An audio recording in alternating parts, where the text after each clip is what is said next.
claim that the fountainhead of the ancient Christian ethic was here.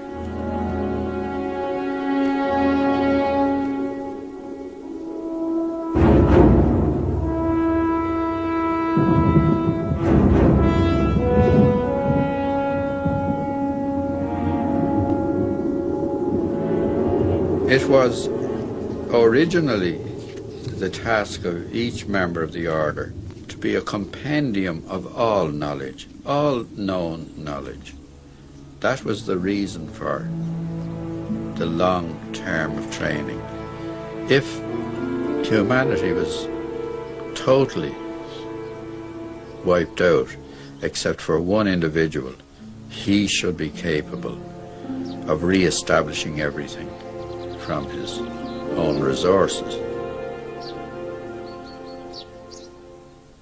In an old farmhouse in the south of Ireland lives Ben McBrady, a 72-year-old retired civil servant at the Dublin court. His material needs are few, and he manages well on his small pension. Ben reads 4 hours a day, writes poetry, and tends his garden, where he grows most of his own food.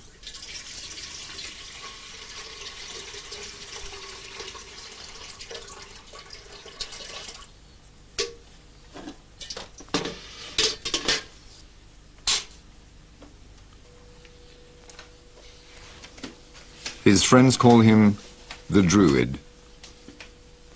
Many of his ancestors were Druids, but at the same time belonged to a secret order, of which Ben may be the last member.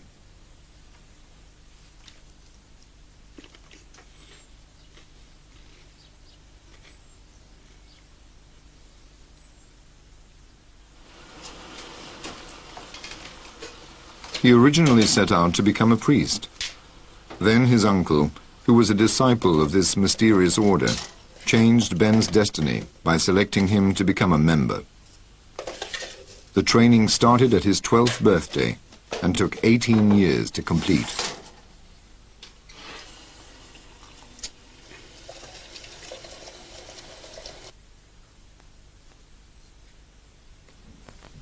He had to develop all sorts of manual skills, in addition to studying history, law, philosophy, and poetry at Trinity College.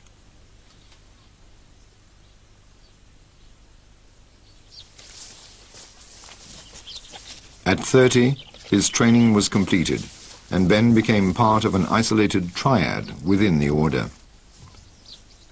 Unfortunately, the 2 other members of his triad, Milo and Casimir, died unexpectedly. So now, Ben is alone.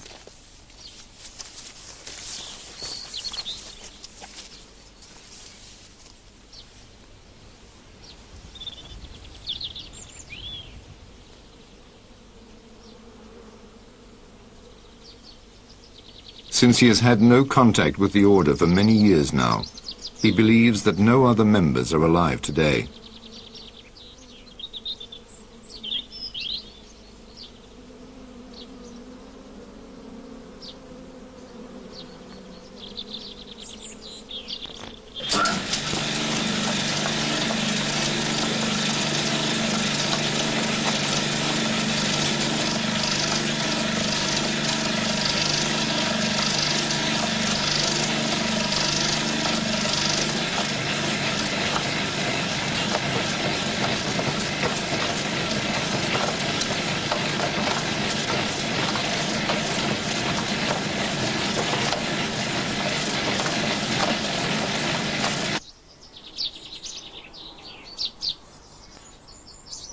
Ben's story could be the final chapter in a long and fascinating history. With Ben McBrady, a tradition which has existed for 3,000 years may disappear.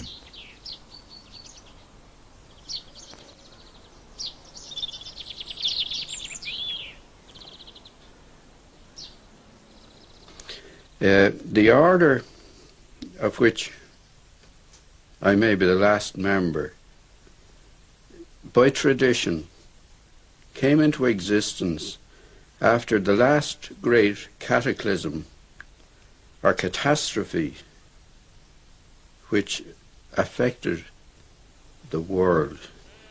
Now, with these great and terrible impacts on the earth by great electrical storms being caught up in the tails of meteors or showers of meteorites, civilization as we know it was totally destroyed.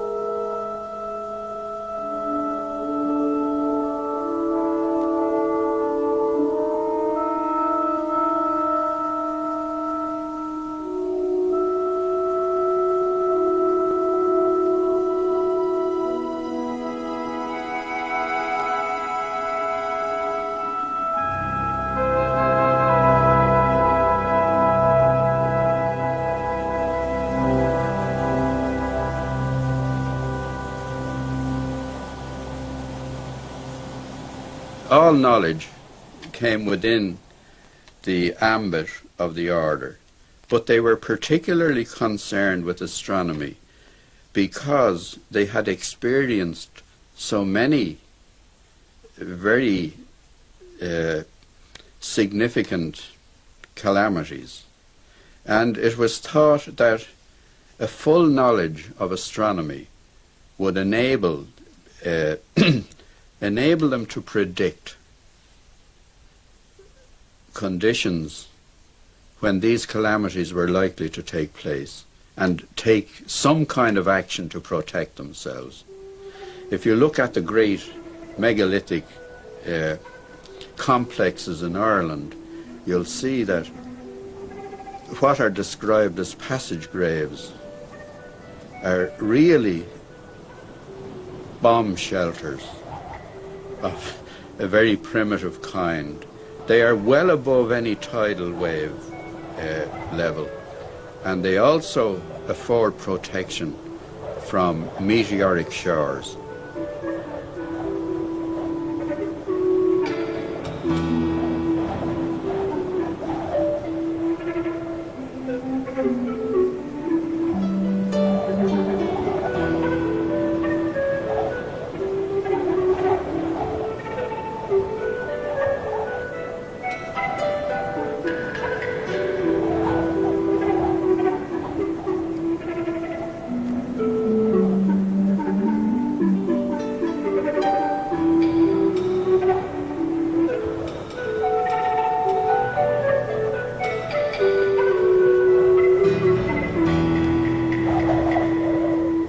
These shelters from aerial bombardment are very common, and they're well known. But what are not so well known, well, they are to archaeologists, but everywhere in the country you get souterrains, which are underground stone chambers. The archaeologists say, without any evidence, that they were stores for grain, mainly. But no grain remains have been found in any of the souterrains of significance which would indicate that that was their primary function. They also served as shelters. They would shelter from outside conditions, and most of them would be above, well above sea level too, but not as high as the great megalithic ones. It would seem that the very complex ones, the very big ones, such as we get at Carrowkeel and Carrowmore in Sligo, were special ones, like Hitler's bunker, very well preserved, but they would be for special people, presumably for the telepaths. Every great civilization has a record of a period of a golden age when there was no war, no dispute, no lying. And this was attributed to the fact that language had not been discovered, and the telepathic function was the principal means of communication. Now, in relation to the order, those of the few isolated settlements which survived on the European coastline discovered that some retained the telepathic power, but most of them, because of the terrible traumas and trials they had undergone, had lost it. These isolated groups then began to migrate east, and in so doing they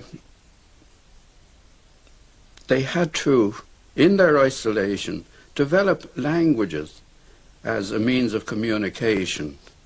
It does explain why disparate groups scattered all over the earth today have languages with no connection, languages which arose spontaneously.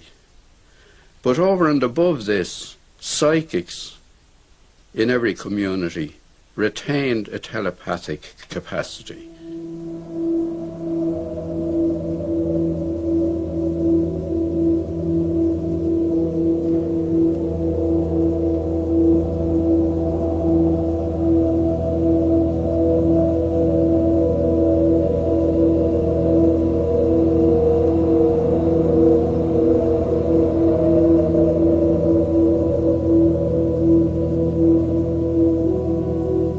Members of the groups who emigrated east returned to the west. The last people to settle down ended up in Ireland.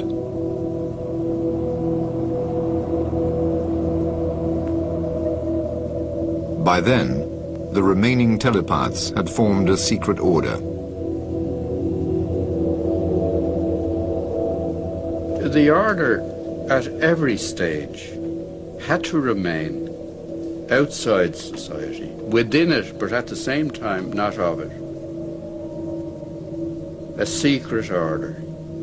Secrecy is not something which we think a good thing, but it is essential for survival.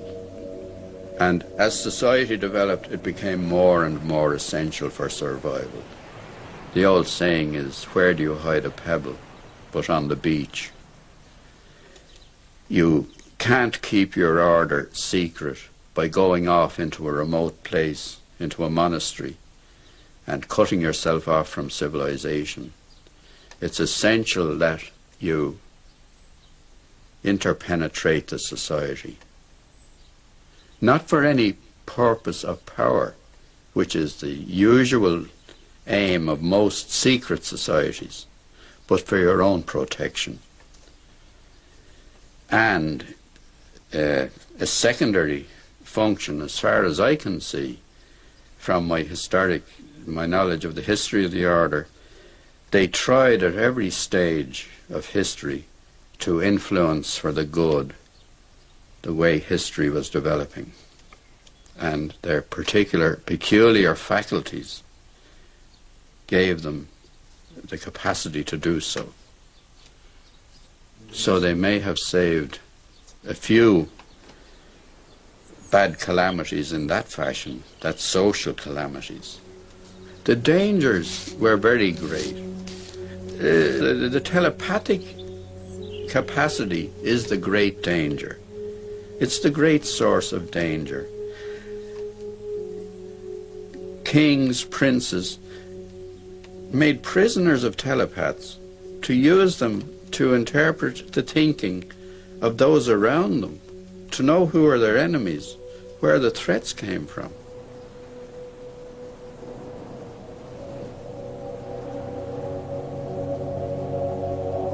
When members of the order first came to Ireland, they found that a mighty druidic organization existed there. Members of the order were druids.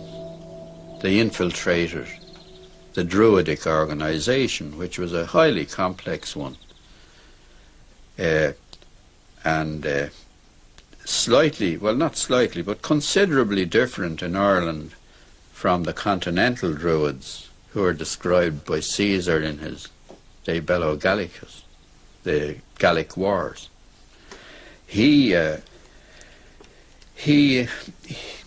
Most of his information came from a druid named Divitiacus, who was living in Rome. And according to Divitiacus, the Druids were the priests and philosophers and astronomers of the Celtic tribes. They were also magicians and lawgivers, possibly priest kings, but he doesn't make that clear. Now, Caesar was particularly interested in the religions of subject peoples, because the Romans believed that if they captured the idols, they had the gods and the people made no more resistance to them. That was one of their techniques of conquering and ruling. It served both purposes. Now, the Druids, according to Caesar, there have been doubts thrown on whether this Divitiacus existed or not. But according to Caesar, these Druids had a great annual ceremony in which they had sacrifices.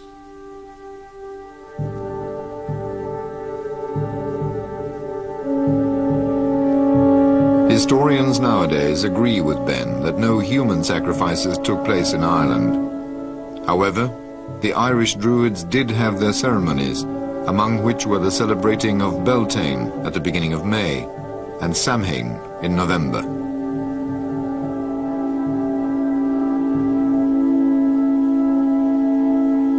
Now, these ceremonies were carried out usually in oak groves. The oak was a sacred tree to the Celts and to a lot of Aboriginal people, or primitive peoples, who saw spirits in rocks and stones and rivers and growing things of all kinds. The name of the oak, the root term for oak is drua, and from drua, from the practitioners under the oak groves, they got the term druids or druidi, which was the Roman term for druids. Now in Ireland, by coincidence, synchronicity, call it what you like, the Druidic order were worshippers of the god of the sunset, the Dá Rua, the red god. And a priest of that order would be called a Chéla Dá Rua, a servant of the red god.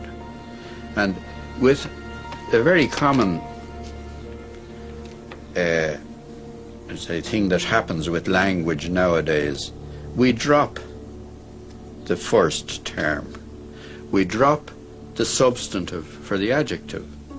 That process has continued all through time in language. So Chéla Dá Rua became Dá Rua, and Dá Rua became Drua or Druid.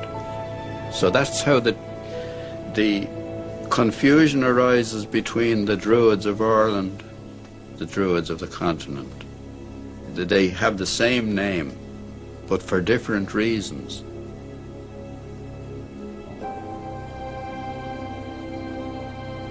Possibly a lot of the fame and esteem that the Druids earned for their knowledge and wisdom derived from the fact that members of the order were among them.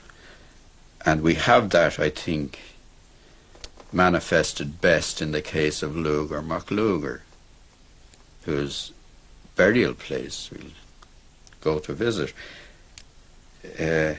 MacLugar was the most important Druid of his time, also a member of the order, and appears to have been an ancestor of mine. For many centuries, priest kings ruled the kingdoms of Ireland. In the 12th century, the leadership function was split in two. The Herenach took care of the worldly matters, while the bishop was responsible for spiritual affairs. Both were hereditary functions until 1699. The genealogies have been manipulated by early Christian historians to suit their own ends. But I am connected with the diocese of the two Kilmores. A Herenach of the two Kilmores could only come from the one bloodline, which is mine. And MacLugar is the ancestor of the earliest recorded Herenach of the two Kilmores. He is the one who is named as the ancestor of nearly the whole pantheon of early Irish saints. According to official history, the archdruid Duftar MacLugar was baptized by St. Patrick in the 5th century. Duftar was the son of Lugar MacLugar. The same Duftar MacLugar was the father of St. Bridget. If we go to the early history of Christianity in this country, the traditional view is that St. Patrick came here as a captive in the 5th century. But by our tradition is that if ever he existed, he came here in the 2nd century. Thomas Carlyle, the great English writer, historian, he was told once that there were 30,000 words written to prove that St. Patrick came to Ireland. And he said that there are just as many lies.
There's a great corpus of written material about St. Patrick and early Christianity in Ireland.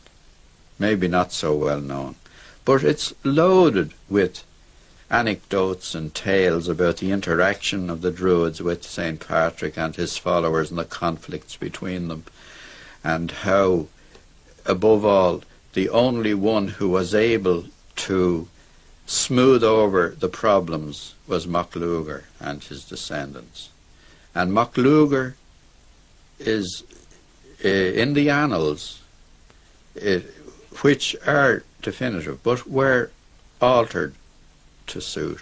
MacLugar, with a number of other fila and scribes, was given the job by St. Patrick of transcribing, putting into writing for the first time, the traditions of the Shenkas Mór. The Shenkas Mór was the great corpus of knowledge.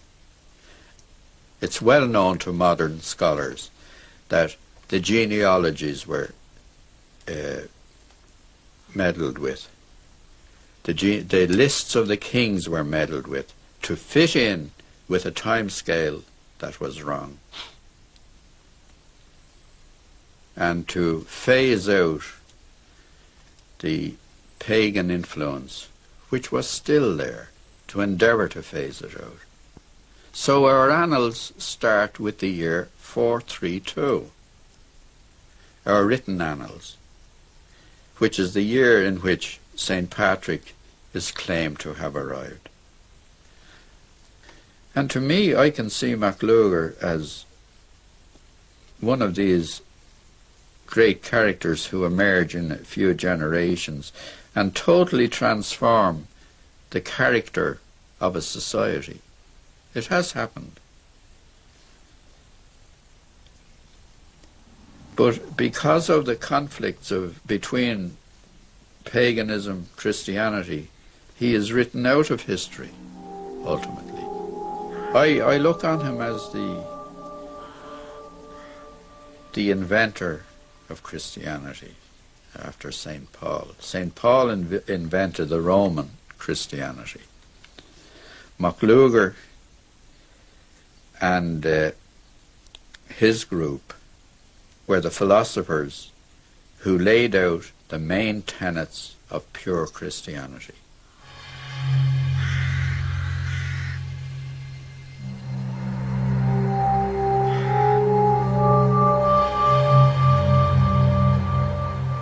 What we recognize as pure Christianity was the old religion carried from here to the east.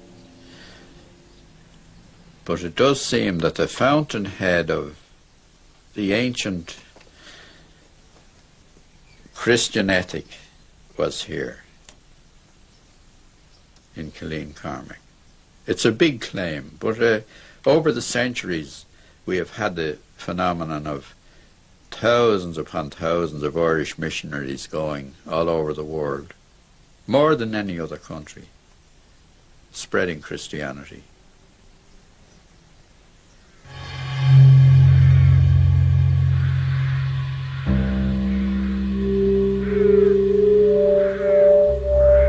Killeen Cormac is the burial place of Lugar MacLugar and his son Duftar MacLugar.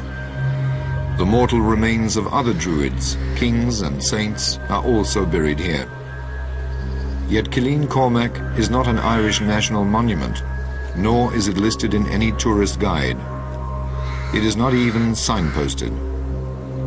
It is a secret and magical place.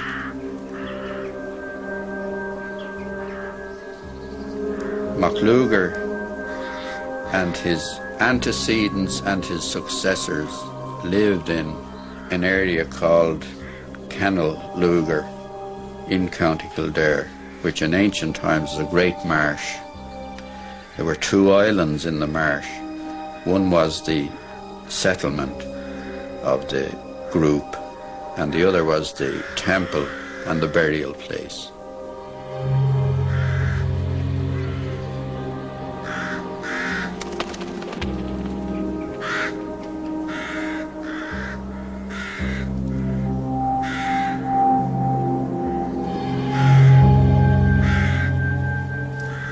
The ancient stones there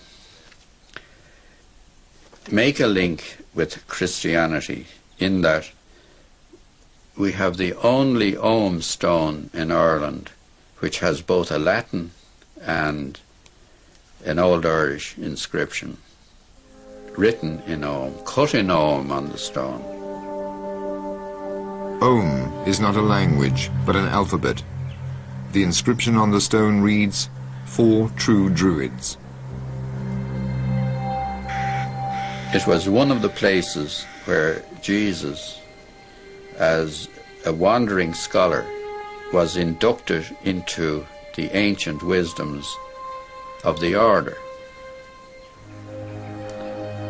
and then returned to Palestine to begin his mission over there.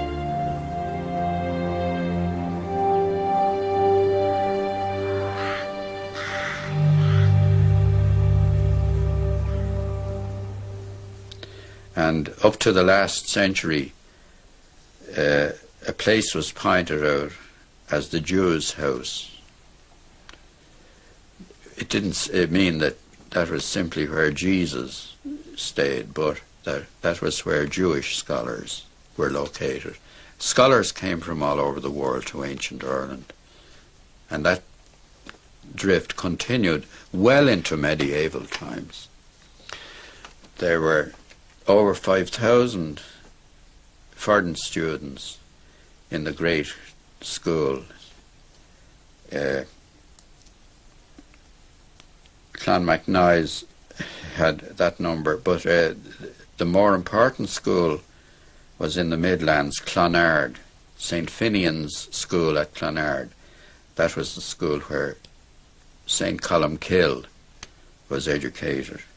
But you must remember that well up into medieval times, those schools, though purporting, and monastic schools and settlements, though purporting to be Christian, were carrying on a pre-Christian philosophy, religion, observance, and were always in conflict with the Roman version of Christianity.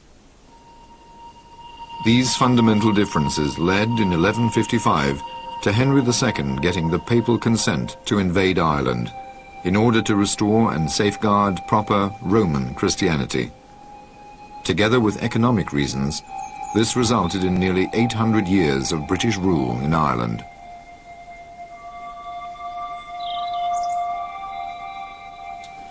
The real explanation, I suppose, is that paganism, or pre-Christian Christianity, was so well rooted here that they wouldn't allow any new form of it to come in. That's Roman Christianity. That we still carried on the ancient philosophies and beliefs, and some of the solar worship which was absorbed into Christianity. If we see we can't see the very early churches, but the earliest we have clearly are just small temples for solar worship. And you see it in Glendalough too, the earliest churches. They simply allow a ray of light to come in to illuminate the altar and the sacred vessels and transform. That's the transubstantiation, the changing of the energy of light into the liquid which goes into your body. That seems to be central to all religious practices. It's the core of religious belief. The monstrance, in fact, is a vestigial relic of sun worship used in Christian churches. It is a manifest sun. It has a central part, the rays radiating from it, and they put the sacred wafer in the middle after consecration.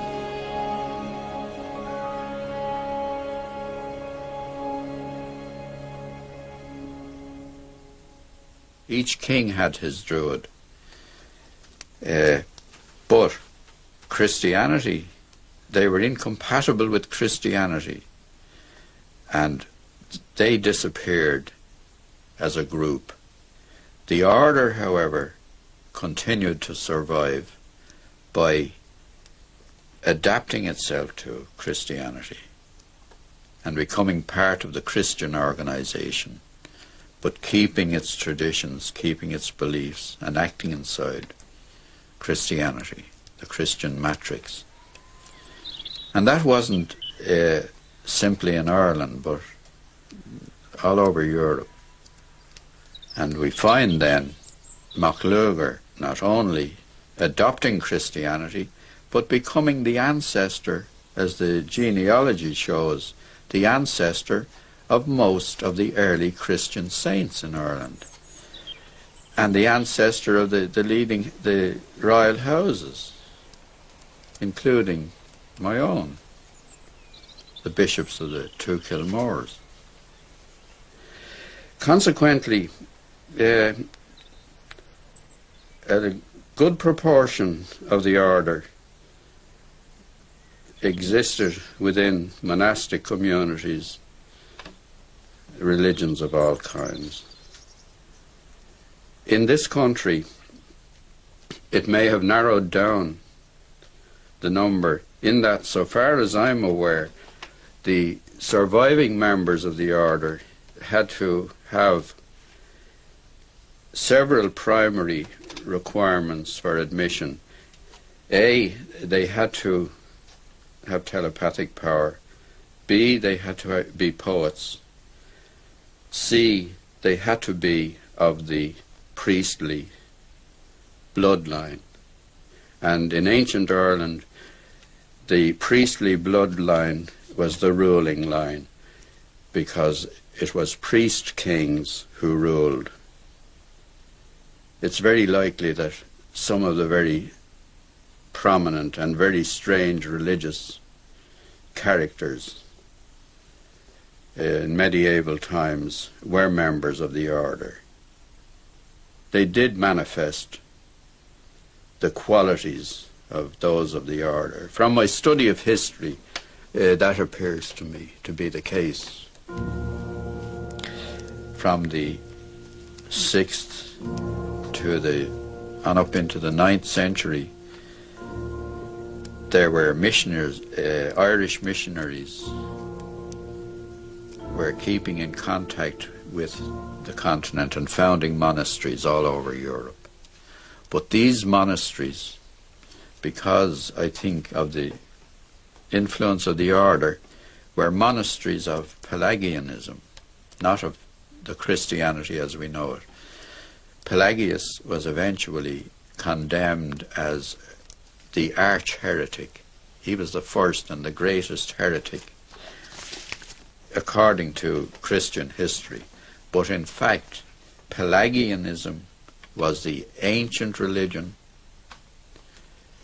which Christ brought back, which was, I think, altered by the Romans, by St. Paul particularly, to suit the Roman imperium, so that the Catholic religion, Catholic apostolic religion, became the new Roman Empire in the 5th century after the breakup, the so-called breakup of the Roman Empire.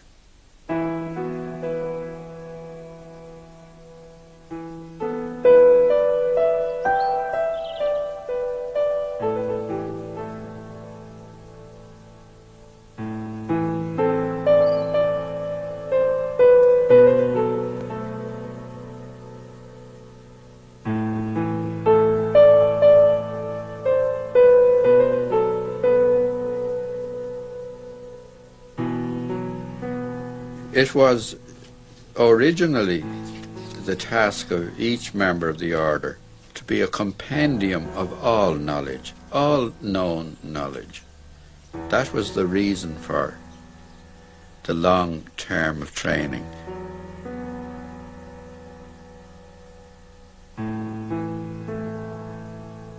If humanity was totally wiped out, except for one individual, he should be capable of re-establishing everything from his own resources.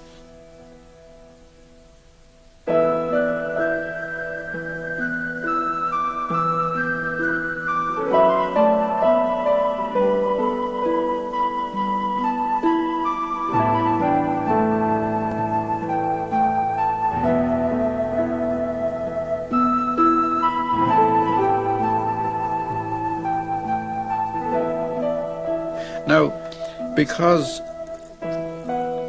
in the last 2 centuries, because of the exponential increase in knowledge and techniques and skills, medicine, everything, it wouldn't be within the compass of a single human mind, or you wouldn't have the time to train someone to encompass everything. The system of triads was developed, whereby 3 were brought together. Ben, Milo and Casimir formed such a triad. Because of their telepathic powers, each was able to draw on the other's knowledge. But because of the increase over the last 50 years in radio and telecommunication, telepathy has become impossible. According to Ben, all human communication, language itself, is suffering severe damage. And that is why it was a primary function of the order to preserve language. Language is a kind of magic by which we trigger off telepathic transmission of messages between us. And if you look about the world today, we are becoming more and more confused, more and more cut off from one another. We're all living in our own little realms of unknowing. This is the great dilemma of our times. We will never have an end to cruelty and war and oppression and greed and all these evils that we see bubbling all the time. This is a thing which I believe very strong. I know it. I don't just believe it. I know it. I see it about me and I sense it. There has to be a great revolution of the spirit. Otherwise, the world is finished. It doesn't need the atomic bomb.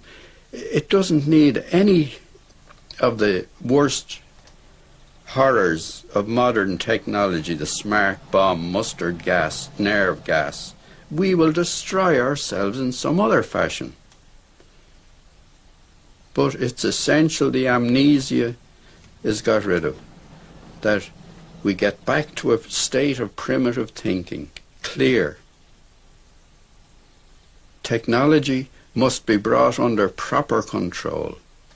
We, in the order, we never condemn technology because it has given great benefits to humanity. It has taken away a lot of suffering and pain in medicine, and it has enabled knowledge to be diffused much better. But at the same time, it has outstripped the development of the spirit. And then the evil side of technology. We've seen its results everywhere. So this revolution of the spirit will have to be achieved. And this time it'll have to be achieved without the help of the order. So the order has ceased, in my opinion, to have any further function in society. When people say to me, "Oh, do you not feel in despair because you think you're the last of the order?" And I quote Tennyson to them. Tennyson says, "The old order changeth, yielding place to new, and God fulfills himself in many ways, lest one good custom should corrupt the world." We must change.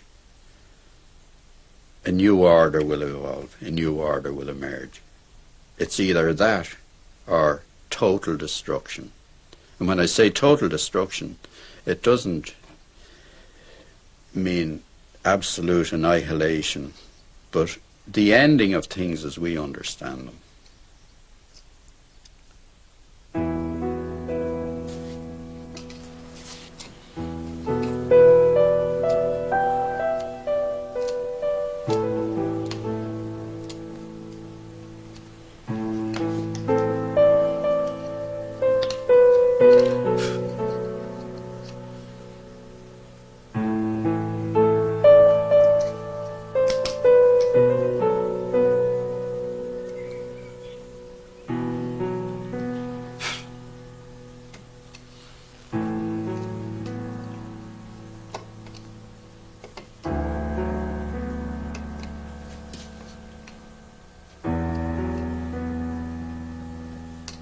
The fundamental training of the order was to achieve balance, not to discard new knowledge, not to discard old knowledge. Keep a balance between them. Keep a proper balance in everything. That faculty has been disturbed. Order depends on a balance of forces.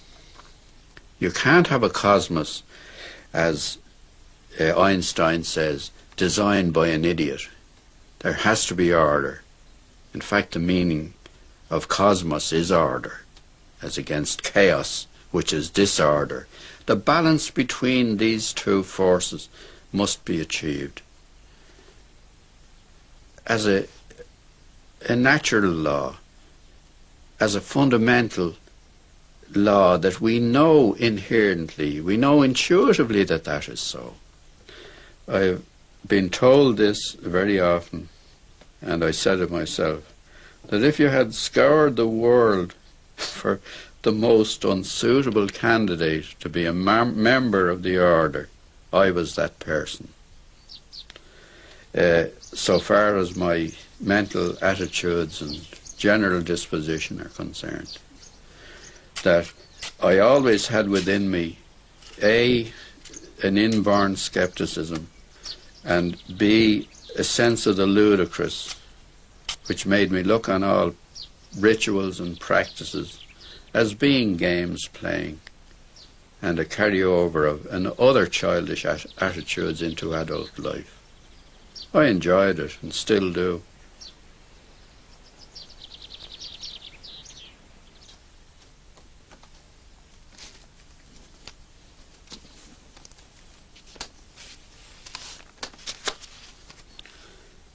He kissed me under the Moorish wall, and I thought, well, as well him as another. And then I asked him with my eyes to ask again, yes. And then he asked me, would I? Yes, to say yes, my mountain flower. And first I put my arms around him, yes, and drew him down to me, so he could feel my breasts all perfume. Yes, and my heart was going like mad, and yes, I said yes, I will, yes.